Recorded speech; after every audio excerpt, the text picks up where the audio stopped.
ಬರುವಂತ ಲೋಕಸಭಾ ಚುನಾವಣೆ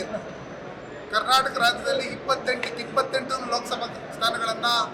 ಭಾರತೀಯ ಜನತಾ ಪಾರ್ಟಿ ಗೆಲ್ಲಬೇಕು. ಆ ನಿಟ್ಟಿನಲ್ಲಿ ನಮ್ಮ ರಾಷ್ಟ್ರೀಯ ಅಧ್ಯಕ್ಷರಾದಂಥ JP ನಡ್ಡಾಜಿಯವರು ಮತ್ತು ರಾಜ್ಯ ಅಧ್ಯಕ್ಷರಾದಂಥ ವಿಜೇಂದ್ರರವರು ಮತ್ತು ಪಕ್ಷ ಕೊಟ್ಟಿರ್ತಕ್ಕಂಥ ಏನೇನು ಕಾರ್ಯಕ್ರಮಗಳಿದೆ ಆ ಕಾರ್ಯಕ್ರಮಗಳನ್ನು ಎಲ್ಲರೂ ಒಟ್ಟಿಗೆ ಸೇರಿ ಪ್ರತಿಯೊಂದು ಗ್ರಾಮಗಳಿಗೂ ಭೇಟಿ ಕೊಟ್ಟು ಆ ಗ್ರಾಮದಲ್ಲಿ ಬೂತ್ಗಳನ್ನು ಬಲಗೊಳಿಸುವಂಥದ್ದು ಮತ್ತು ಏನು ಕಾಂಗ್ರೆಸ್ನ ಸರ್ಕಾರ ಕರ್ನಾಟಕ ರಾಜ್ಯದಲ್ಲಿ ಬಂದಿದ್ದಾದಮೇಲೆ ಜನವಿರೋಧಿ ಚಟುವಟಿಕೆಗಳನ್ನು ನಡೀತಾ ಇದೆ, ಅದನ್ನು ಜನರಿಗೆ ತಿಳಿಸೋಂಥದ್ದು ಮತ್ತು ಕೇಂದ್ರ ಸರ್ಕಾರ ಕೊಟ್ಟಿರ್ತಕ್ಕಂಥ ಯೋಜನೆಗಳನ್ನು ಜನರಿಗೆ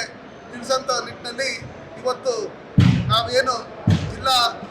ಕಾರ್ಯಕಾರಿಣಿ ಸಭೆ ನಡೀತು, ಇದರಲ್ಲೆಲ್ಲ ತೀರ್ಮಾನ ಮಾಡಿ ನಮ್ಮ